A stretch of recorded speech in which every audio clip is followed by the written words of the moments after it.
Autoritetet franceze kanë urdhëruar evakuimin e pothuajse 60.000 njerëzve në Francën jugperëndimore, duke e çuar numrin e përgjithshëm të njerëzve të cilëve u është thënë të largohen nga zjarret, në mbi 200.000. Në kushte emergjence, presidenti Emmanuel Macron ka mobilizuar ushtrinë për të ndihmuar qytetarët të largohen nga zonat e rrezikuara.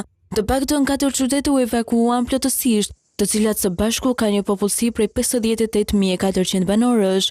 Zyrtarët evakuuan gjithashtu edhe gatishtullin kaferet në Bregdetin jugperëndimor, me qindra njerëz që u transportuan me varka, pasi flakët përfshin destinacionin e njohur turistik. Autoritetet janë shprehur se situata është shumë më e rëndë se në vitin 2022, ku flakët shkatërruese goditën rajonin.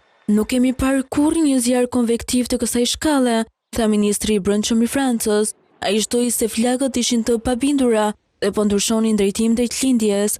Nga ana tjetër, Macron tha se Franca kishte aktivizuar mekanizmin e mbrojtjes civile të Bashkimit Evropian dhe do të marrë përforcime, përfshirë 2 helikopterë Black Hawk nga Republika Çeke dhe Slovakia.